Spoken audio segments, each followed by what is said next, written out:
Let's move on to the Hemisfair and see who your #1 seed will be there. And speaking of the SEC, South Carolina, a 1 seed under Dawn Staley, making their 9th straight NCAA tournament appearance, will be taking on the Mercer Bears out of the SoCon that are making their 3rd NCAA tournament appearance. There they go. They're waving at us. There they go. They're getting excited. This is one of the most talented teams in the country, no question about it. Young, still dominated by sophomores, but playing at a very high level. We've got watch parties going on everywhere. And the 1 seed for South Carolina, Dawn Staley's 9th NCAA tournament appearance, trying to get back to that championship game. Your 8-9 matchup will be the Oregon State Beavers, playing in their 7th straight NCAA tournament, and they've made the last 4 Sweet 16s. They'll be taking on Florida State. Obviously, they have dealt with a lot of obstacles, but making it to their 8th straight NCAA tournament. And congratulations to Brooke Wyckoff, the interim head coach at Florida State this year, with Sue Semrau out, leading that team to an NCAA berth. Yes, absolutely. Meanwhile, we're moving you on to our 5-12 matchup, Georgia Tech, Nell Fortner. All right, Nell on wheels, congratulations, taking on the 12 seed, and Stephen F. Austin. They went undefeated in conference play in the Southland, so there's a lot to jump around about if you're Stephen F. Austin. And Georgia Tech making their first ACC tournament semifinal this year. They walk away with your 5 seed. We move you down to the 4-13 matchup. We've got West Virginia taking on Lehigh. West Virginia, they finished 2nd in the Big 12 this season. Meanwhile, Lehigh making their first NCAA tournament appearance since 2010. Check out the Mountaineers. Congratulations, ladies. I love it, Lehigh. There we go. Jump around a little bit. Not quite dancing like Coach would like you to, but it's still something. Your 4th Patriot League title in school history. That is certainly something to celebrate. We move you all the way to the bottom of the Hemisphere because we want to reveal to you what your 2-15 matchup is, and your 2 seed is the Maryland Terrapins, 10th consecutive tournament appearance, longest streak in school history. They're taking on Mount St. Mary's. It's their first trip to the NCAA tournament since '95. Brenda Fries, get up. We usually get excited for a halftime. You're looking at a lot of points standing there clapping. Let me tell you, folks, they can score the basketball.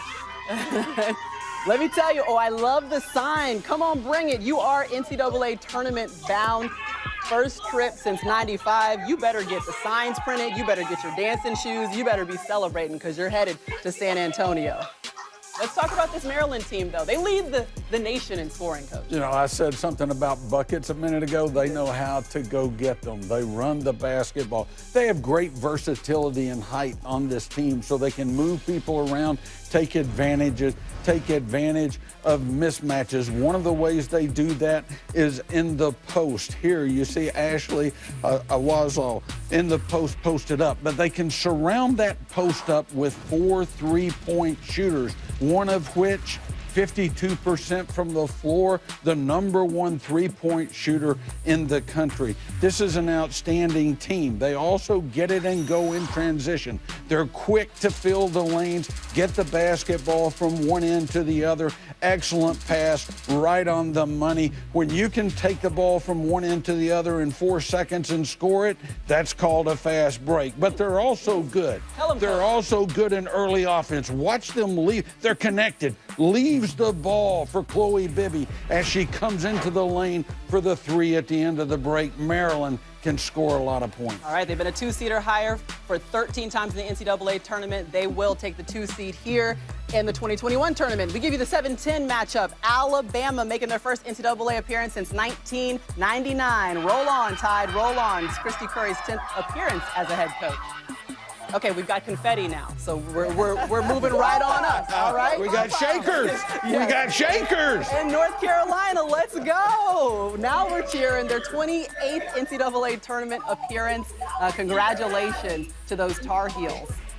Meanwhile, we move you on to your 3-14 matchup. We've got UCLA taking on Wyoming. UCLA with their 5th straight appearance. Wyoming, it's their 2nd ever trip to the NCAA tournament and 1st since 2008. The 6-11 matchup at the bottom of the Hemisphere will be Texas taking on Bradley. We know that Texas is making their 33rd appearance, and Bradley, it's their first. So there's a lot to celebrate. Vic, you're on TV. Stand up. Get up. Here we go, Bradley. First ever NCAA tournament appearance, first MVC title in school history. There's a lot to dance and shout about. Congratulations to Bradley. All right, let's walk through our Hemisfair and discuss what we saw. So South Carolina, they're going to be your 1 seed. Maryland is your 2 seed. That's a tough one, Coach, if you break it down. Yeah, it really is, because you have a team, as I said a moment ago, in Maryland that can score points so many different ways. They're excellent from the 3.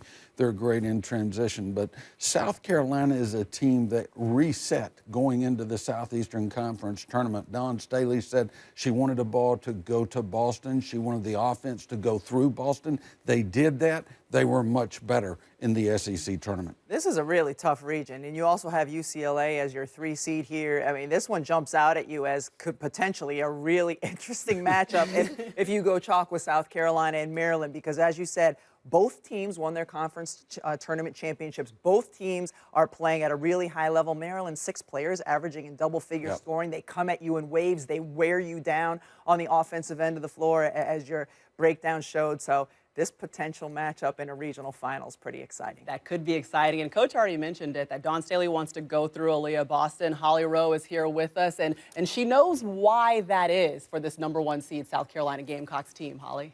Well, Aaliyah Boston is one of the most exciting, versatile post players in America. And keep in mind, last year she was a terrific freshman, didn't play in the NCAA tournament. So welcome to the big dance, Aaliyah. I'm so excited to see her play. She's 13 points, 11 rebounds a game, and she is so beautiful to watch. Her footwork in the post, she is one of the most talented players in the country. When you get her the ball in her spots, she can make things happen. Just so dynamic and so fun to watch. But don't forget her defense. You take it in against Aaliyah, 74 blocks this season. I think she is one of the most exciting players to watch in the NCAA tournament.